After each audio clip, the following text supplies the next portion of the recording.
Puji Tuhan. Kita tahu tema kita bulan ini Bapa yang Kudus. Amin. Ya.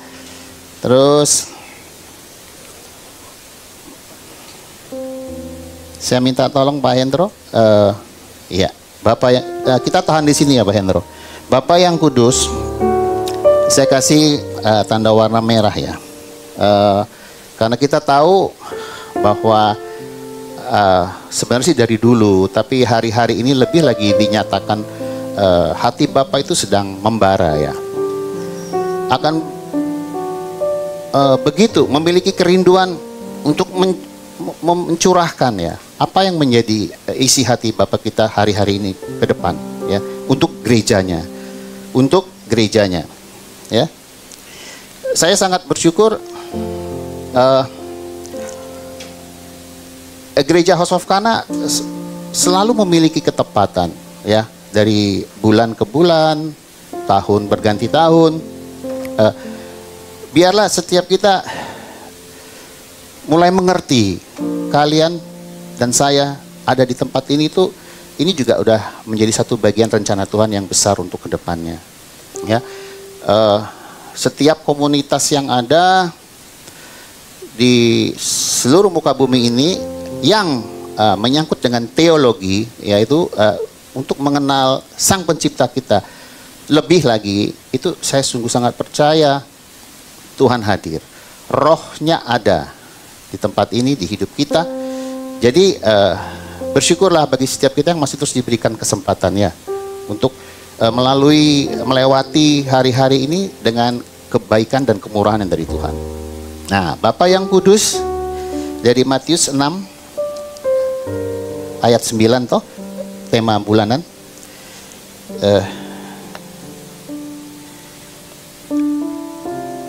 Untuk minggu ini saya ambil tema dari Keluaran 3, tapi Pak Hendro biar di sini aja, nanti saya yang akan baca firman-Nya untuk setiap kita. Dari Keluaran 3, saya ambil tema tanggalkan kasutmu. Nah, ya, tanggalkan kasutmu. Keluaran 3 ayat 1 sampai 10 saya bacakan untuk setiap kita, Saudara. Firman Tuhan, ya. Adapun Musa, ia biasa menggembalakan kambing domba Yitro, mertuanya, imam di Midian. Sekali ketika ia mengiring kambing domba itu ke seberang padang gurun, sampailah ia ke gunung Allah, yakni Gunung Horeb. Lalu malaikat Tuhan menampakkan diri kepadanya di dalam nyala api yang keluar dari semak duri. Lalu ia melihat, dan tampaklah semak duri itu menyala, tetapi tidak dimakan api. Ya. 3. Lalu Musa berkata begini, baiklah aku menyimpang ke sana untuk memeriksa penglihatan yang hebat itu, mengapakah tidak terbakar semak duri itu. Ketika dilihat Tuhan bahwa Musa menyimpang untuk memeriksanya, berserulah Allah dari tengah-tengah semak duri itu kepadanya, Musa, Musa. Dan Musa menjawab, ya Allah. Lalu Allah berfirman, janganlah datang dekat-dekat, tanggalkanlah kasutmu dari kakimu, sebab tempat di mana engkau berdiri itu adalah tanah yang kudus. Kita next ke slide berikutnya. Nah, kita lihat ya.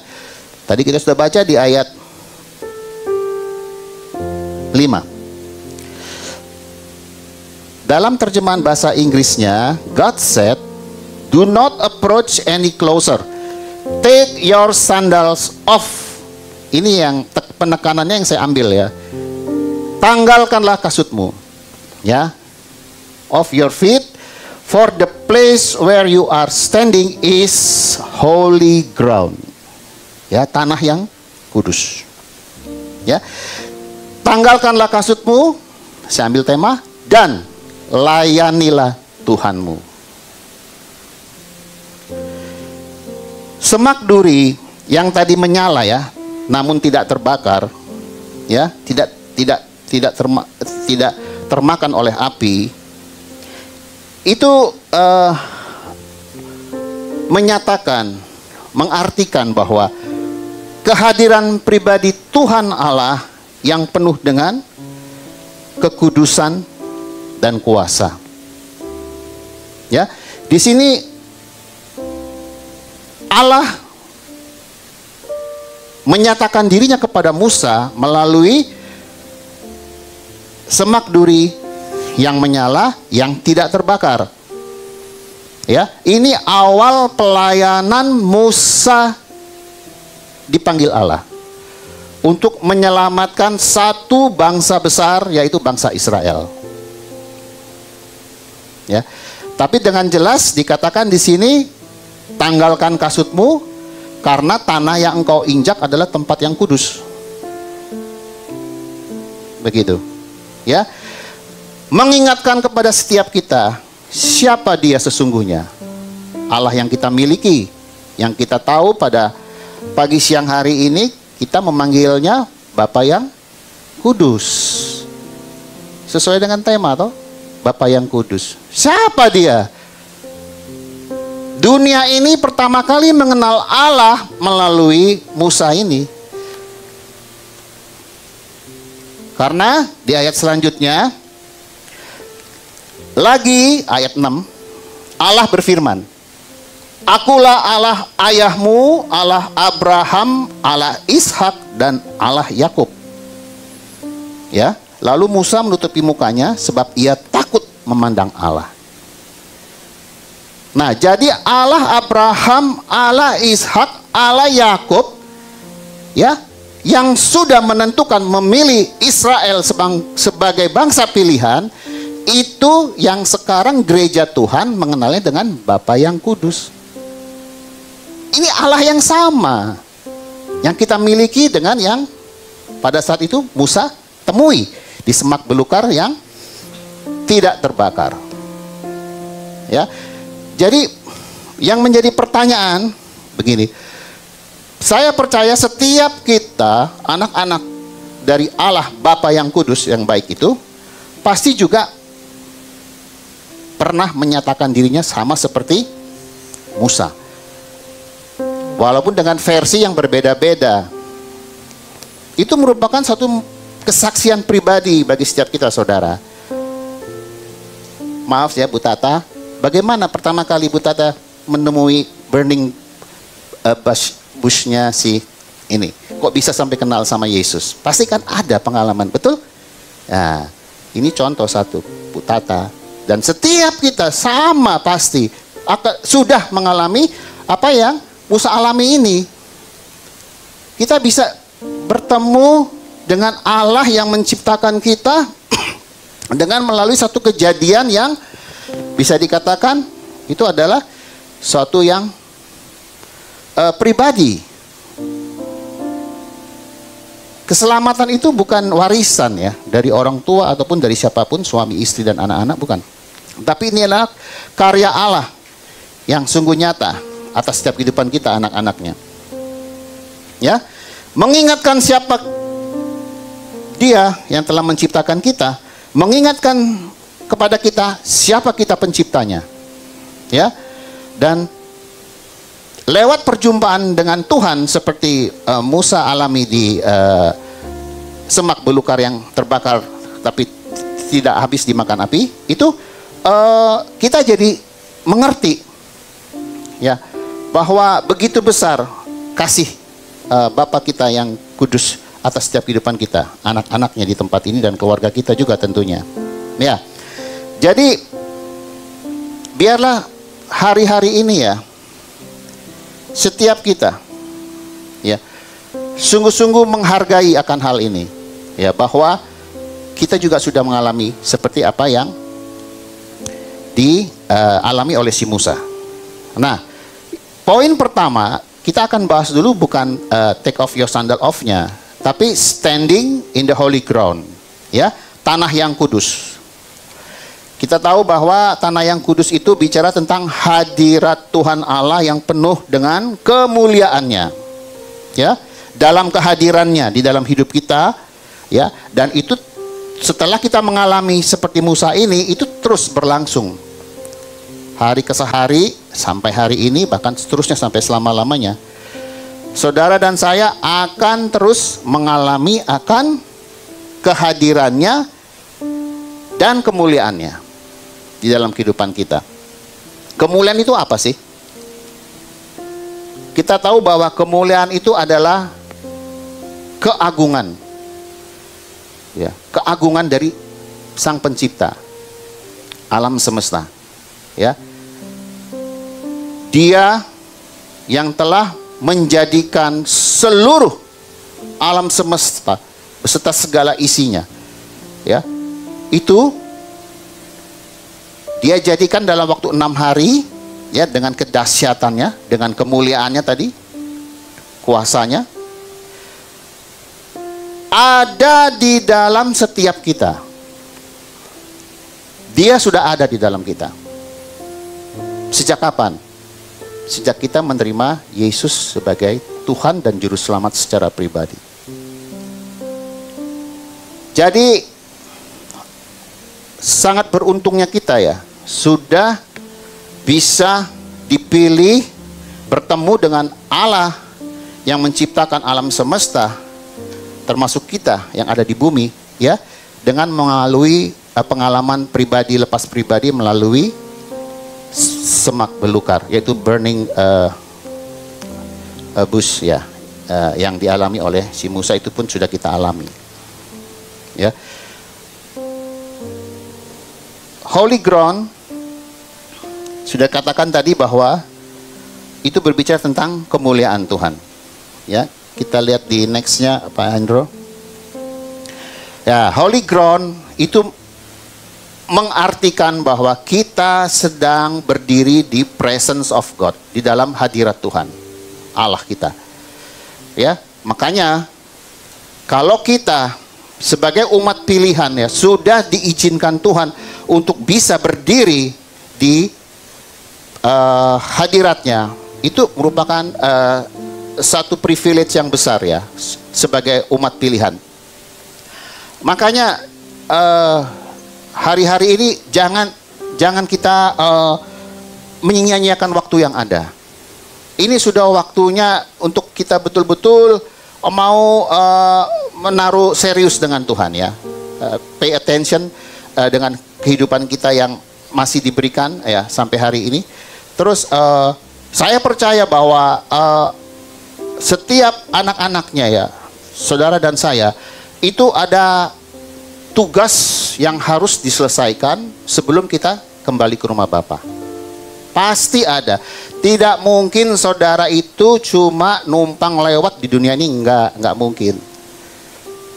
Saya sudah sampaikan juga bahwa setiap kita itu sudah Tuhan buat buku kehidupan, ada di surga, dicatat satu-satu.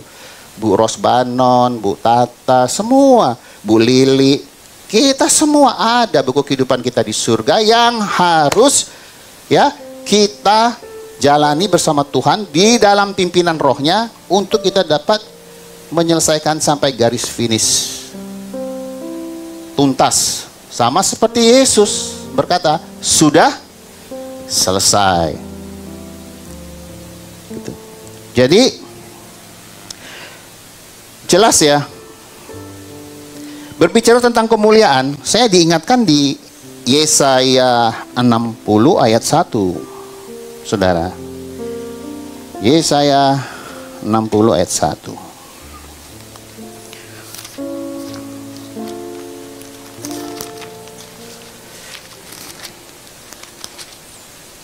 Bangkitlah, menjadi teranglah, sebab terangmu datang dan kemuliaan Tuhan terbit atas setiap kita. Kekuasaan Allah itu sudah ada atas kita, setiap anak-anaknya. Makanya Tuhan bilang, bangkitlah dan menjadi teranglah, untuk kita semua dapat menjadi terang dan garam bagi sekitar kita. Ya. Nah, apa sih yang Tuhan sampaikan juga untuk gerejanya hari-hari ini? Bukan hanya untuk Indonesia, tapi untuk seluruh muka bumi.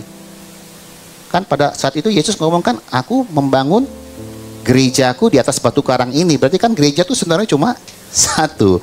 Tapi kenapa sampai banyak interdenominasi? Nggak apa-apa, pokoknya tetap kita percaya bahwa itu adalah satu tubuh Kristus. Nah, alam maut tidak akan menguasainya. Itu sudah menjadi jaminan bagi setiap kita yang percaya. Makanya tadi saya bilang harus pay attention, serius dengan Tuhan. Bahwa tugas apa yang Tuhan percayakan kepada setiap kita, itu harus kita selesaikan. Ya. Nah, gereja Tuhan hari-hari ini yang Tuhan rindukan, seperti tadi di gambar pertama ya, hati Bapa yang penuh dengan kasih membara gitu. Adanya revival. Revival bicara tentang kebangkitan rohani. Namanya juga kebangkitan rohani, berarti kan itu yang disinggung apa? Rohnya. Roh kita yang disinggung. Yang tadi saya bilang, Allah yang begitu luar biasa menciptakan seluruh alam semesta dalam waktu 6 hari itu loh ada di dalam kita. Masa sekarang hidup kita kalah terus? Dalam arti berjuang untuk melakukan apa yang benar, saudara. Apa yang sudah Tuhan tetapkan untuk kita kerjakan, itu sih intinya. Jadi agenda kita itu sekarang, ya agendanya Tuhan. Kita tanya, bagianku apa Tuhan? Bukan dibalik ya, agenda kita yang kita sodorin ke Tuhan.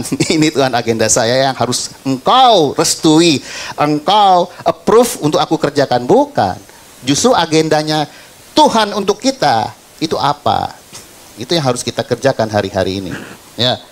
Nah, ini yang menjadi satu keseriusan bahwa Tuhan inginkan sebelum dia menjemput gerejanya untuk yang kedua kali, sudah ada revival dulu.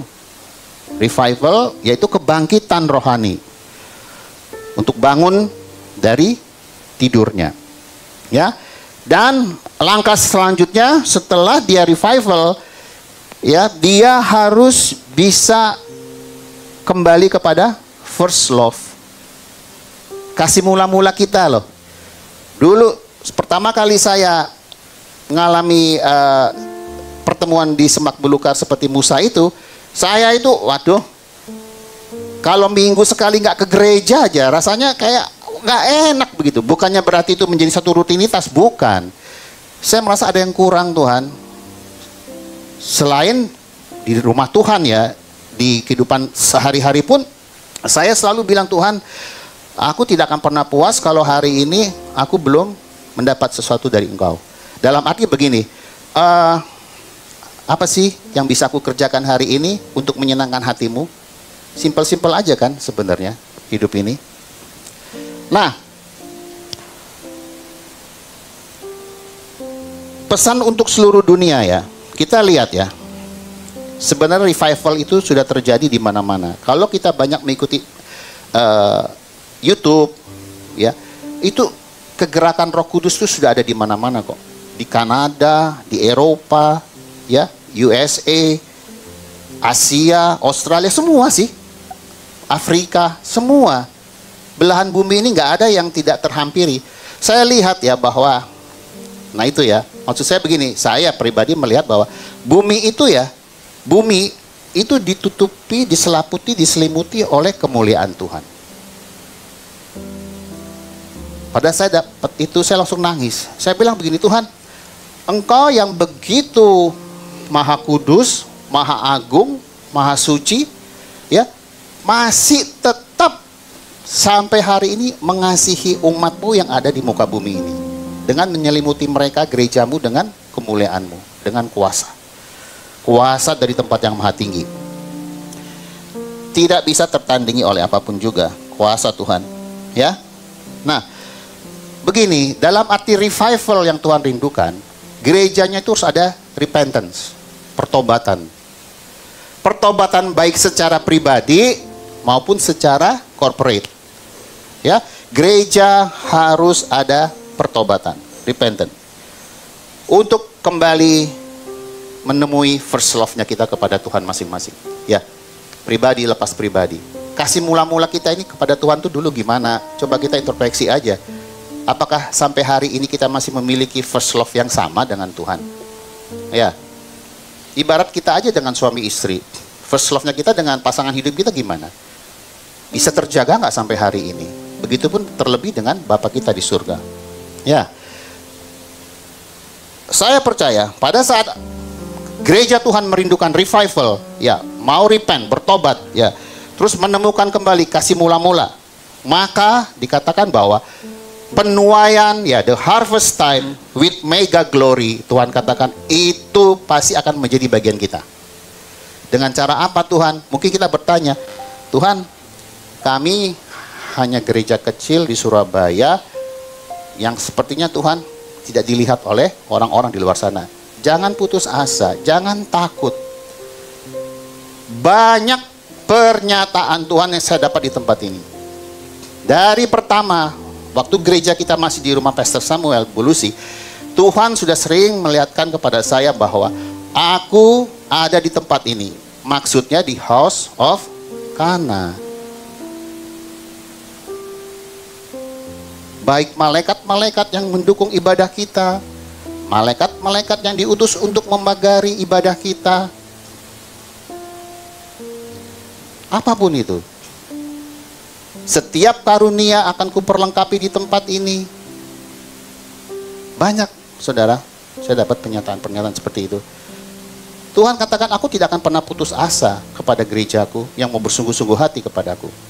Dalam pengertian begini, selagi masih ada waktu, ayo kita gunakan sama-sama untuk memiliki kerinduan seperti anak-anak kecil. Anak-anak kecil, kita kan juga semua dulu pernah mengalami masa kecil kan. Bagaimana rindunya kita mendapatkan kasih dari kedua orang kita, ya. Kita mau menginginkan sesuatu terus bisa terwujud dari kedua orang tua kita, betapa senangnya kita. Tetapi lebih dari itu, kita mau sangat merindukan untuk memiliki pengenalan pribadi kita dengan Sang Pencipta kita. Ya, ini betul-betul waktu yang bisa dikatakan genting, waktu yang kritikal, krusial. Ya, kalau saya mau nyinggung nanti karya Roh Kudus, itu apa yang ada di 1 Tesalonika 4 itu sudah sangat dekat. Bahwa kita sama orang-orang yang sudah mendahului kita nanti akan langsung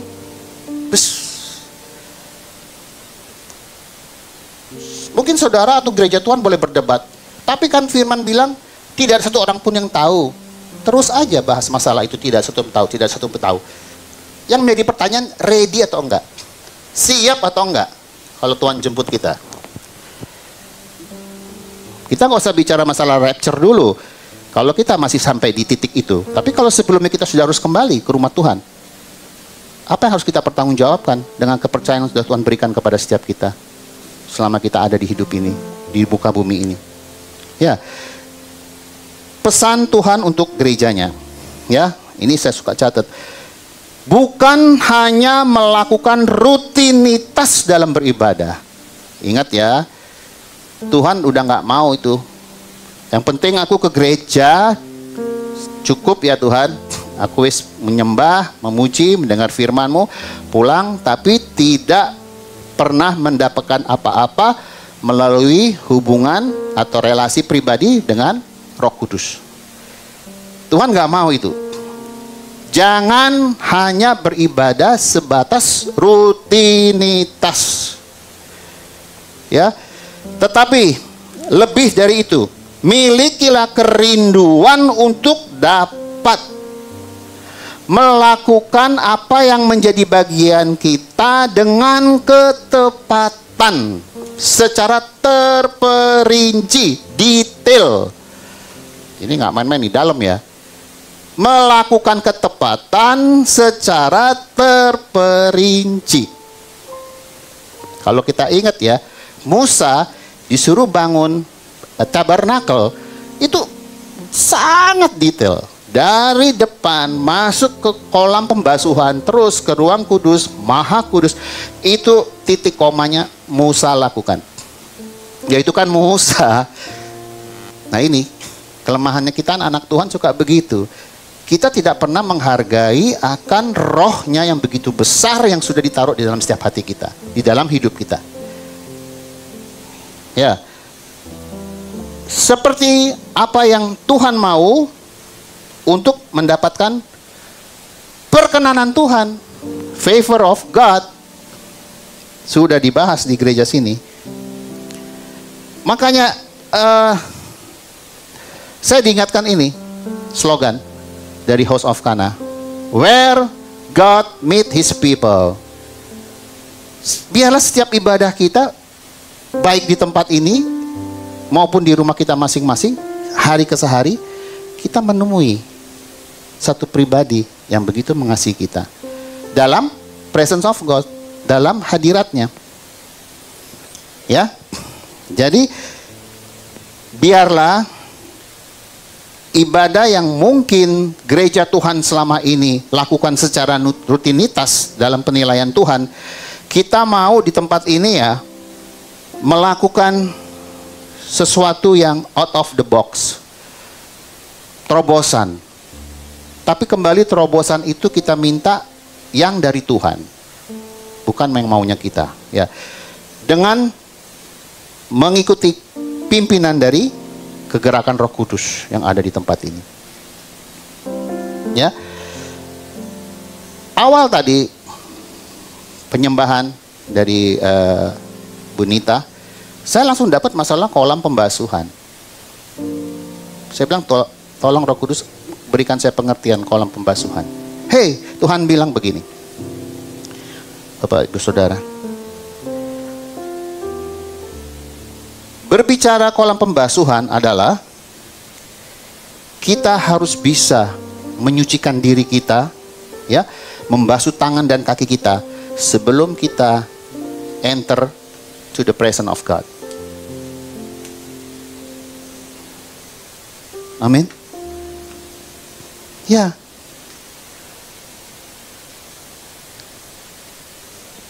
Saya percaya setiap kita yang memiliki kerinduan yang sama dengan seperti hati Bapa di surga, Bapa yang kudus, pasti hari-hari ini ke depan setiap saudara di tempat ini akan mengalami upgrade yang dari Tuhan. Ya. Tujuannya apa? Menjadi terang dan garam bagi sekitar kita. Ya. Menjadi berkat, menjadi perpanjangan tangan Tuhan, ya, untuk juga membawa mereka kepada Tuhan melalui perjumpaan seperti yang sudah Musa alami maupun setiap saudara dan saya di tempat ini. Ya, nah di poin 1 ini, presence of God, tanah yang kudus, Tuhan minta setiap kita harus menjaga hati kepada Tuhan. Jangan pernah kecewa di dalam menghadapi hidup ini. Terlebih kan 3 tahun ke belakang semenjak pandemi ya. Mungkin saudara dan saya berkata begini, Tuhan, kok aku bisa ngalami yang seperti ini? Ya. Yang dimana iblis mengambil satu chance, ya, kesempatan untuk memblok hubungan kita dengan Allah kita, Bapa di surga. Akhirnya kita berkata begini, wah, mengikut Engkau ternyata sia-sia Tuhan. Buktinya yang aku alami kok susah terus. Jangan. Itu hanya tipuan iblis. Ya, perlu gereja Tuhan tahu, saudara dan saya, bahwa hari-hari ini, bahkan dari dulu, sekarang, selama-lamanya, Tuhan terus ada menyertai kita. Ya, kesaksian Bunita tadi luar biasa. Kita melakukan kegiatan apapun, Tuhan ada di samping kita. Kita ngapa-ngapain, Tuhan ada di dalam kita, di samping kita, menemani kita. Nah, itu harus disadari, memang betul itu, sudah betul. Tuhan selalu hadir di dalam hidupku, tidak pernah meninggalkanku sedetik pun. Jadi, ingat ya, jaga hati kepada Tuhan dulu. Ini poin pertama, jaga hatinya kepada Tuhan. Jangan sampai kita kecewa, udah ngikut Tuhan selama ini, mana upahnya Tuhan, mana ini yang enak yang Tuhan belum pernah kasih ke saya. Jangan. Itu kerugian yang besar. Itu siasat atau kesempatan iblis untuk mengkat hubungan kita dengan Tuhan. Akhirnya apa yang sudah Tuhan rancangkan, rencanakan yang begitu besar atas kehidupan kita itu hilang atau mungkin tertunda ke depannya. Ya. Itu poin pertama. Jadi ingat ya bahwa pada saat kita masuk di hadirat Tuhan, presence of God, tadi saya diingatkan masalah kolam pembasuhan. Itu kita harus siap mengintrospeksi diri, membersihkan diri, ya, mencuci tangan dari segala kejahatan apa yang sudah kita perbuat, memiliki hati yang murni untuk kita dapat bertemu dengan Tuhan. Ya, untuk apa kita bertemu dengan Tuhan di presence of God? Kita masuk nanti poin kedua. Tapi satu hal yang saya rindu juga, kita pujikan dulu satu lagu ya. Saya rindu kita apa ya? Ya maksudnya hari-hari juga banyak menyembah Tuhan. Ini Tuhan taruh juga di hati saya untuk kita boleh pujikan bersama. Pujian ini nanti baru kita masuk poin kedua ya. Tuhan hadir di bait sucinya. Kita bangkit berdiri boleh ya sebentar ya. Haleluya Tuhan Yesus. Yesus Tuhan hadir di bait sucinya. Tuhan ada di altarnya. Kami bawa korban pujian bagi Yesus buat kasih-Nya. Ku rasakan kehadirannya, ku dengar suara berseru, anak domba yang dikorbankan, layak untuk terima pujian. Nyanyi haleluya, haleluya, haleluya. Nyanyi haleluya, haleluya, haleluya. Tuhan hadir di bait kudus-Nya.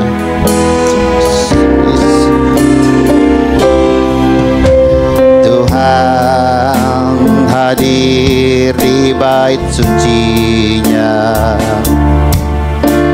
Tuhan ada di tahtanya. Amin Tuhan. Kami bawa korban pujian bagi Yesus buat kasih-Nya. Ku rasakan kehadirannya, ku dengar suara berseru, anak domba yang dikorbankan, layak tu terima pujian. Nyanyi haleluya, haleluya, haleluya. Nyanyi haleluya, haleluya, haleluya. Nyanyi haleluya, haleluya,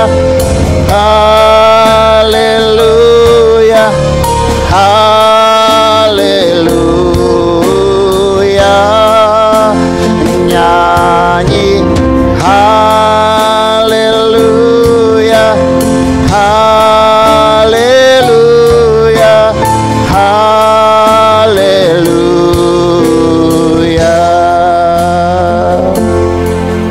Puji Tuhan. Hanya Dia yang layak dipuji, disembah, ditinggikan selama-lamanya dalam hidup kita. Poin kedua, untuk slide berikutnya ya Pak Hendro. Setelah kita mengerti ya, untuk bisa masuk ke dalam presence of God dari kehidupan hari ke hari, untuk mendapatkan kekayaan rohani dalam hidup kita. Oh ya maaf, silakan duduk dulu ya saudara. Iya saya lupa. Terus dikatakan bahwa tadi di Keluaran 3, take off your sandals off ya. Ya ini menjadi tema saya siang hari ini. Tanggalkan kasutmu. Poin kedua kita udah masuk ya. Tanggalkan kasutmu itu berbicara dari bagian cara kita menghormati Allah. Ya, jangan mendekat kepada Allah ya dalam hadiratnya, His Holy Presence ya, sebelum kita belum melepaskan atau menanggalkan manusia lama kita. Ya, yang masih dikuasai dengan ego dan keinginan daging yang mengakibatkan dosa. Ya. Take off your sandals off your feet. Itu berbicara tentang self personality. Ya. Others. Posisi others itu sampai berapa orang pun kalah karena si me-nya ini luar biasa ya. Egosentris. Ya, diktator. Ya, merasa selalu diri yang paling benar. Ya, minta diperhatikan orang. Itulah berbicara tentang take off your sandals. Bagaimana kita bisa menghadapi Bapa yang Maha Kudus, Bapa yang Maha Mulia, dengan masih belum menanggalkan manusia lama kita? Gak bisa. Kita tidak akan mendapatkan perkenanan dari Tuhan. God's favor itu tidak akan berlaku untuk setiap anak-anaknya yang dikategorikan adalah sombong. Tuhan membenci kesombongan. Bagaimana sih kita bisa mengukur apakah saya sudah take off my sandal off, ataukah saya masih menggunakan sandal saya, manusia lama saya? Nah itu berbicara tentang self personality. Yang tahu cuma saudara dan Tuhan. Ya, tidak ada satupun manusia yang mengenal hatinya sesama kita selain Yesus sendiri. Aku tidak perlu, Yesus bilang, keterangan dari engkau, karena aku tahu sendiri kok setiap hati siapa mereka itu di hadapanku. Tidak ada yang tersembunyi. Jadi take off your sandals off atau tanggalkan kasutmu itu berbicara tentang personality, ya, menanggalkan manusia lama, ya, dan jangan terikat dengan masa lalu. Kalau kita masih terikat dengan masa lalu, ya, itu masih di binded sama si roh jahat ini, berarti dia akan terus ngungkit. Masa lalumu dulu kan begini. Kamu mau melayani Tuhan, hahaha. Begini dulu, saya telanjangi dosamu begini. Bilang stop. Saya sudah bereskan dengan Tuhan. Saya adalah ciptaan baru, yang lama sudah berlalu, dan saya mau berkata sesungguhnya yang baru sudah datang. Jadi iblis jangan menteror saya lagi. Jangan mau diikat dengan masa lalu.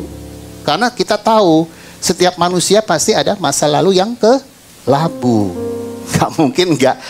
Siapapun kita.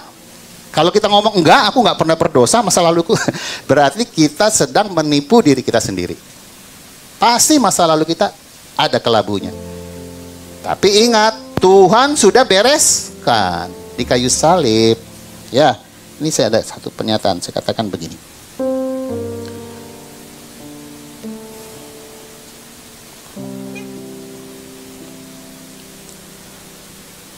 Aku sudah membereskannya, ya, pada saat aku mati di kayu salib. Itu pengorbanan yang besar, Bapak Ibu Saudara, ya. Jadi sudah beres di hadapan Tuhan dosa-dosa masa lalu kita. Jadi jangan mau lagi kita diikat dengan masa lalu, ya. Personality, self personality berbicara tentang kita sudah menanggalkan manusia lama dan saya tidak mau lagi terikat dengan masa lalu saya, ya. Berbicara tentang karakter, perilaku, temperamen, sifat, ya, emosi, ya. Biarlah yang sudah dikubur, ya, itu hari ini ke depan sekarang orang akan melihat ya, personality kita hanya ada karisma dan wibawa Allah, yaitu pribadi Yesus yang ada pada kita. Ya toh? Benar kan? Kalau dulunya temperamen, emosi, ya, terus perilaku, karakter yang sudah kita tanggalkan, masih kita akhirnya pakai lagi di hari ini, jangan, ya. Kita harus bisa berubah, berbalik 180 derajat, meninggalkan manusia lama dan berlari menuju ke panggilan surgawi yang luar biasa atas setiap kehidupan anak-anaknya. Ya, jadi biarlah keagungan dan kuasa Tuhan, ya, kehormatan tertinggi yang hanya bagi Allah kita, Bapa yang kudus, ya, itu boleh terus terjaga di dalam setiap kehidupan kita melalui self personality yang sudah diubahkan, ya. Kita sudah menanggalkan kasut kita pada saat kita enter ke presence of God tadi di poin pertama. Saya sudah melepaskan sandal saya. Saya juga percaya saudara sudah melepaskan sandal saudara. Jadi tidak ada lagi yang mencoba untuk menteror atau menghantui kita dengan masa lalu kita. Tidak. Tapi kalau untuk mengingat kebaikan Tuhan di masa lalu kita sebelum kita bertobat, wah itu luar biasa loh. Kita belum bertobat aja, kebaikannya dia sudah luar biasa. Itu saya alami. Sudah kenal Yesus, tapi belum bertobat sungguh-sungguh, dalam arti maksudnya begini, saya masih menyepelekan, maksudnya kasih karunia dan lain sebagainya, menghabiskan waktu masih, ya sudahlah pokoknya sama seperti Bu Ros dulu lah, masa lalu kan dengan dunia malamnya, diskotik segala macam. Kelihatannya kamu alim ya, tapi kok hati malaikat, tapi kok perbuatanmu seperti setan. Sampai teman saya ngomong begitu, kamu kelihatan mukamu, hatimu malaikat, tapi kok perbuatanmu seperti setan. Ya itulah masa lalu kita, tadi saya bilang kan pasti ada masa lalu yang kelabu. Tapi syukur kepada Allah, Dia tetap menjaga saya pada saat saya keluar dari koridornya Allah. Karena kemurahan Dia tetap jaga saya loh. Sampai akhirnya terus diarahkan untuk kembali ke jalannya yang lurus, begitu. Nah jadi percaya bahwa di poin kedua ini ya, kalau kita sudah meninggalkan personality yang lama dan masuk ke dalam personality yang baru di dalam Tuhan, sampai pada akhirnya orang melihat karisma dan wibawa Allah ada pada setiap kita yang tercermin dalam Yesus Kristus, itu luar biasa. Ya. Nah yang kedua ini, ya. Kalau kita tadi sudah menjaga hati kepada Allah, sekarang kita harus menjaga hati kepada sesama. Kenapa saya bilang begitu? Iblis paling nggak suka unity. Di mana ada kesatuan anak-anak Tuhan yang takut akan Tuhan, yang serius dengan Tuhan, itu saya percaya akan terjadi explosion. Ledakan yang luar biasa. Nah, iblis tahu, wah ini ada kesatuan. Mulailah siapa yang buka celah, tuk, dia masuk, unity-nya akan terpecah. Jadi poin kedua ini yang kita harus pay attention adalah jaga hati terhadap sesama. Karena saya kembali percaya berkata bahwa melalui unity kuasa kemuliaannya akan dinyatakan. Ya, akan menghasilkan satu perbuatan-perbuatan yang besar melalui komunitas yang bersatu tadi lewat unity dengan memiliki satu iman percaya kepada Yesus yang adalah panutan bagi si komunitas ini dan mengakui kegerakan rohnya ada di dalam community ini. Ya, jadi take off your sandal off itu berbicara sekali lagi apa yang boleh kita alami kalau kita posisi yang sudah melepaskan menanggalkan manusia lama, puji Tuhan. Tapi kalau pada saat Roh Kudus mengingatkan kita masih posisi yang di satu orang ini, ya kita harus repent tadi ya. Repent secara personal maupun secara corporate gitu. Kita masuk ke poin ketiga. Nah, kita tapi nyanyi lagi ya, Pastor. Tapi nggak usah berdiri, duduk aja. Nanti saya lupa suruh duduk lagi. Lupa duduk. Iya, ini lagunya. Saya suka ini lagunya. Tak sedetik pun ya. Jesus, haleluya. Jesus. Jesus.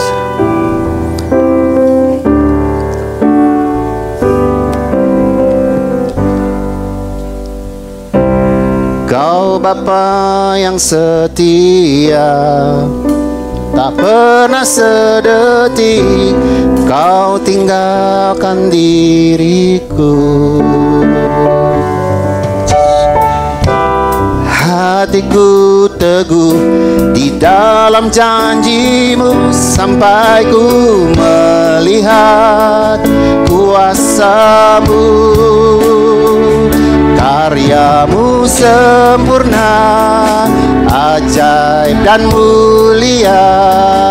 Penyertaanmu buktikan kasihmu kepadaku. Ku agungkan Engkau, Yesus termulia. Kasihmu terindah selamanya. Haleluya Tuhan Yesus. Kau Bapa yang setia, tak pernah sedetik Kau tinggalkan diriku. Hatiku teguh di dalam janjimu sampai ku melihat kuasamu. Karyamu sempurna, ajaib dan mulia. Penyertaanmu buktikan kasihmu kepadaku. Ku agungkan Engkau, Yesus termulia. Kasihmu terindah selamanya. Karyamu sempurna, ajaib dan mulia.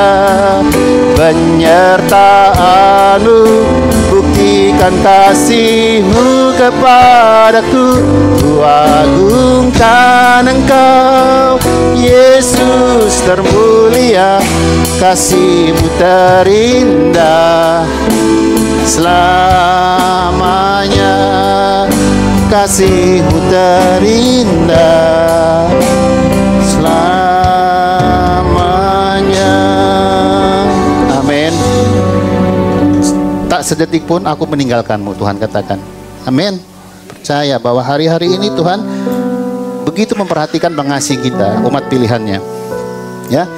Jadi sudah kita masuk poin 1 tadi, kita sudah diizinkan untuk masuk di presence of God, dalam hadiratnya, dengan menanggalkan manusia lama kita, self personality, ya. Kita sudah membasuh lewat baptisan ya, dosa-dosa kita dengan darah Yesus ya. Yesus yang membasuh dosa-dosa kita dengan darahnya. Sekarang masuk ke poin ketiga, yaitu perjalanan rohani, spiritual journey. Siapa yang diingatkan dengan programnya House of Kana di Radio Sangkakala? Ayo, ya, Pastor Sam, Pastor Gary, saya, ya, kita berbagi kasih ya melalui spiritual journey di Sangkakala. Ayo, kita tahu kan bahwa di dalam Tuhan tuh nggak ada yang kebetulan, Westa, nggak ada yang kebetulan. Kenapa sekarang Pastor ditaruh hati oleh Bapak kita yang kudus untuk kita boleh sharing di Radio Sangkakala mengenai spiritual journey, ya. Spiritual journey berkata seperti gini. Oh, di slide sebelumnya mungkin ya Pak Hendro. Atau ini ya? Oh ya benar ini Pak Hendro. Oh iya benar. Jadi begini, hari-hari ini ya Bapak di surga rindu kepada setiap gerejanya, terutama kalau kita ada di House of Kana ya House of Kana.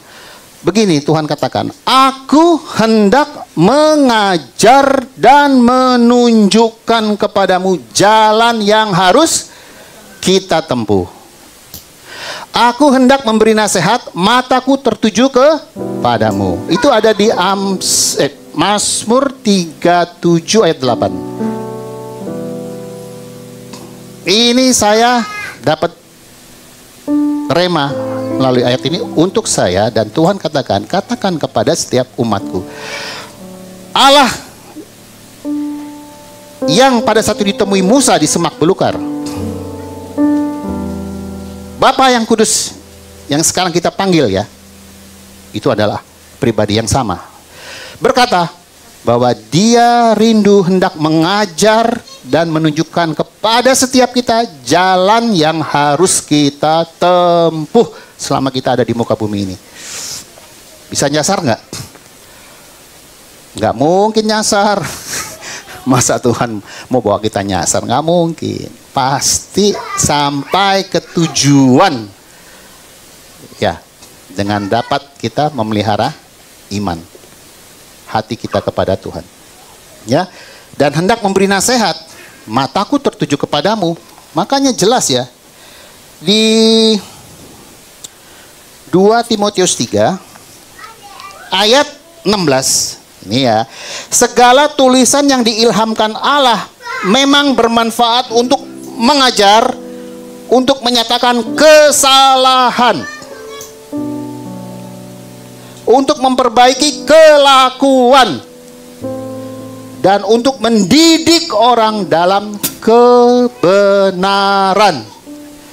Jelas ya, ini 2 Timotius 3 ayat 16. Hendaklah setiap kita sebagai anak-anak Allah Bapa di surga, ya, sebagai murid Yesus, mengerti, jangan mempunyai sifat yang cepat tersinggungan, baper, ditegur sedikit emosi, nyinggung aku ya, ngaca lo gitu. Bukan, ini ditujukan untuk saya kok. Apalagi saya yang menyampaikan. Masa sekarang saya bisa ngajarin orang, saya sendiri nggak melakukan. Hukuman saya berat lah. Segala tulisan yang diilhamkan. Nah, yang diilhamkan kemana? Ini semua. Yang ilhamkan siapa? Roh Kudus yang ilhamkan. Makanya ini nabi-nabi, para penulis kitab Injil itu semua yang mengilhamkan Roh Kudus. Tulis sampai jadilah satu Alkitab ini, Holy Bible. Lah sekarang yang ngasih ilham Roh Kudus, berarti kita mesti nanya ke siapa? Jangan ke Pak Pendeta, tanyanya ke Roh Kudus. Saya hanya sebagai alat, Pastor Sam, Pastor Gary, kita ini semua sebagai alat aja untuk menyiapkan juga untuk hamba-hambanya ya, yang sudah menyampaikan juga firman di depan sini ya, pelayanan mimbar di hari Selasa, hari Jumat ya. Ya Bu Ros, Pak Sutoyo dan lain sebagainya ya. Bu Lucy juga sebagai ibu gembala. Jadi maksud saya, ya tanyanya ke Roh Kudus. Roh Kudus yang bikin ini kok, yang mengilhamkan untuk terjadinya Alkitab ini. Nah itu kalau Roh Kudus menegur, mengajar, ya memperbaiki kesalahan, mendidik, ya terima. Kita harus nerima dengan penuh ucapan syukur. Ya, itu merupakan kekayaan rohani buat kita. Untuk kita didapati dewasa. Sebelum kita akan masuk nanti di masa penjemputan. Ya, jadi pemberian Allah berupa kekayaan rohani, kita menerimanya harus dengan memiliki hati yang penuh ucapan syukur. Ya, jadi mengapa sekarang, yang jadi pertanyaan nih, mengapa sekarang gereja Tuhan anti sih dengan kegerakan roh? Dikit-dikit roh, dikit-dikit roh. Itu kita sudah mendukakan Roh Kudus loh. Saya berkali-kali bilang, Roh Kudus harus sejalan dengan firman. Jangan juga terlalu ngeroh, miskin firman, bablas nanti. Dikit-dikit, wah di padang gurun ada ini, ada itu, ada kaktus lah, ada tanduk lah, apa. Jangan juga, maksud saya harus sejalan dengan firman. Kaya firman, miskin roh, bahaya juga. Munafik jadi, aku yang paling benar. Oh ini mereka nggak benar semua Tuhan. Jangan, harus seimbang, roh dan firman berjalan bersama. Makanya pedang roh. Saya diingatkan, setiap kita ini punya pedang roh.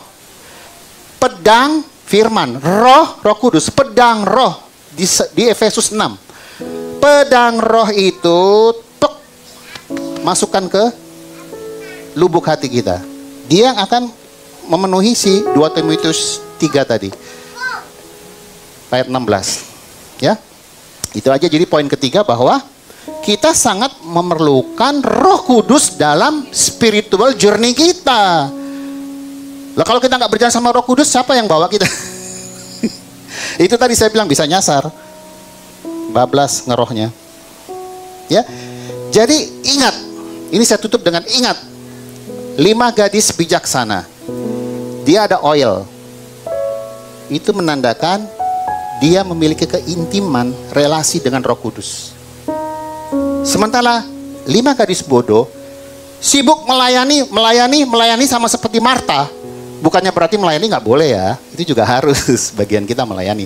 Tapi dimulai dulu dengan oil tadi. Kita memiliki keintiman, keakraban, relasi dengan Tuhan melalui Roh Kudus.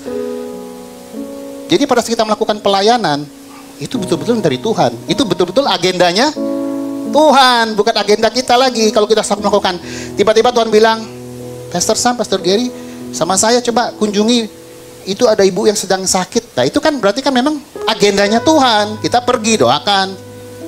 Tapi kok nggak ada terjadi apa-apa ya? Nggak mungkin. Pasti di situ akan terjadi kemuliaan Tuhan dinyatakan. Mujizat. Pasti. Kalau Tuhan yang nyuruh, ada pengurapan, pasti terjadi mujizat. Gitu ya. Jadi perjalanan rohani, spiritual journey dikatakan seperti tadi. Nah, sekarang kita masuk ke slide terakhir. Soalnya udah mau jam 12, kelamaan saya. Tetapi penghibur. Ini untuk menguatkan setiap kita. Ingat ya, ini firman loh, jangan cuma pikir, oh ya, wis slide api yo, ono malaikat apa ada Roh Kudus ada. Bukan. Coba perhatikan. Tetapi penghibur, yaitu Roh Kudus yang akan diutus oleh Bapa dalam nama Yesus. Sekarang pertanyaan, sudah diutus belum? Sudah. Jangan ini sudah. Dialah yang akan mengajarkan segala sesuatu kepada setiap kita dan akan mengingatkan kamu akan semua yang telah Yesus katakan kepada kita. Ingatan kita ini terbatas, memori kita. Kita perlu Roh Kudus. Ini jelas-jelas loh. Yohanes 14 ayat 26. Oh, Yesus yang ngomong kok. Roh Kudus yang akan mengajarkan kita. Roh Kudus akan memberikan pengertian. Baca firman pasti Roh Kudus singkapkan. Kekayaan rohani pasti menjadi bagian kita, anak-anaknya. Ya. Itu aja. Jadilah 5 gadis yang bijaksana hari-hari ini. Ya. Kembali, waktu yang tersisa sudah sangat sedikit. Begitu banyak kesaksian-kesaksian hamba-hamba Tuhan yang serius ya. Saya bicara tentang hamba-hamba Tuhan yang serius. Baik dari Amerika, Eropa, Australia, manapun belahan dunia ini. Kok bisa dapat satu suara yang dari Tuhan. Mereka satu sama lain nggak kenal. Tapi kok bisa dapat satu suara. Dan sama seperti yang sudah Tuhan berikan kepada setiap kita di sini melalui semua kita hamba-hambanya. Amin. Ya, biarlah roh yang takut akan Tuhan itu terus menjengkram kehidupan kita. Kiranya memberkati firman Tuhan, masuk dalam presence of God dengan take off our sandals dan izinkan Roh Kudus untuk berkarya atas setiap kehidupan kita, anak-anaknya dikasihinya. Ya, Tuhan Yesus memberkati. Kita bangkit berdiri, kita tutup dengan satu pujian. Lewat firman yang sudah nyata tadi, kita sungguh sangat memerlukan Roh Kudus. Ya Roh Kudus, ku haus padamu.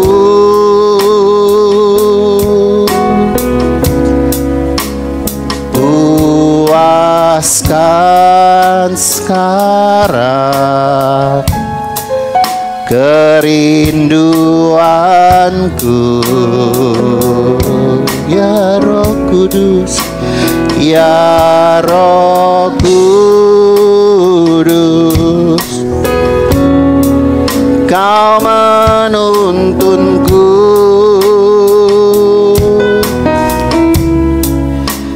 pimpin langkahku, ku taat selalu. Nyatakan, haleluya. Nyatakan kemuliaan-Mu tempat ini ya Tuhan Allahku, beriku belas kasihan-Mu.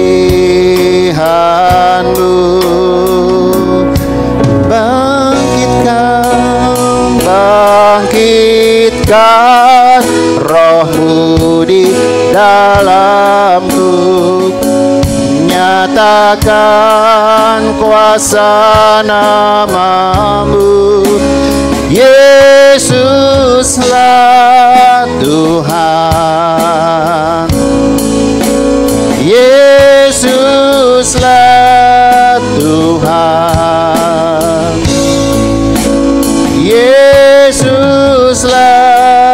Tuhan bagi semua bangsa. Nyatakan haleluya, nyatakan kemuliaan